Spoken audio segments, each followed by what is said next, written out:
तर यानंतर एक बातमी राज्याच्या बाहेरून समोर येते। अपघाताची ही बातमी आहे। रेल्वेचे 12 डबे रुळावरून घसरलेत। यूपीतील गोंडामध्ये रेल्वेचे हे डबे घसरल्याची माहिती समोर आलेली आहे।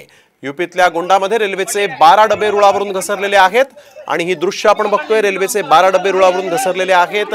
यूपीतल्या गोंडामध्ये रेल्वेचे डबे रुळावरून घसरले।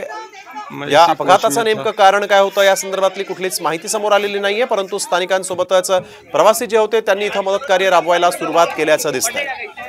हे दृश्य आपण बघतोय यूपी मधली उत्तर प्रदेश मधल्या गोंडामध्ये हा रेल्वेचा अपघात झालेला आहे।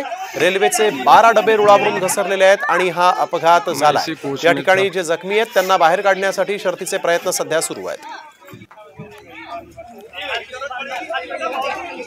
प्रमोद जगताप आमचे प्रतिनिधी आपल्या सोबत फोन लाईन वरून जोडले गेलेत। प्रमोद, ही रेल्वे नेमकी कुठून कुठे जात होती, काय या अपघाताची सविस्तर माहिती आहे? स्नेहिल, खरं आपण जर बघितलं चंदीगड वरून गोरखपूरला ही एक्सप्रेस जात होती आणि डिब्रुगड एक्सप्रेस असं या ट्रेनचं नाव आहे।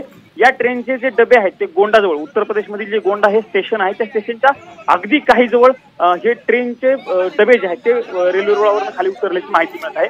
स्नेहिल, जी बेसिक माहिती मिळते त्या बेसिक माहितीनुसार जवळपास 3 डबे या रेल्वे रुळावरून घसरलेले आहेत। जी प्राथमिक माहिती आतापर्यंत समोर आलेली आहे त्या माहितीनुसार या घटनेमध्ये कोणालाही जखमी झालेलं नाहीये कुणी किंवा या दुर्घटनेचा परिणाम जो आहे तो प्रवाशांवरती कुठेही बसलेला नाहीये। मात्र स्नेहिल, आपण जर बघितलं तर ट्रेनचे डबे रुळावर पुन्हा घेण्यासाठी किंवा ही सगळी दुर्घटना बिलकुल धन्यवाद प्रमोद आपण दिलेल्या सविस्तर माहितीसाठी।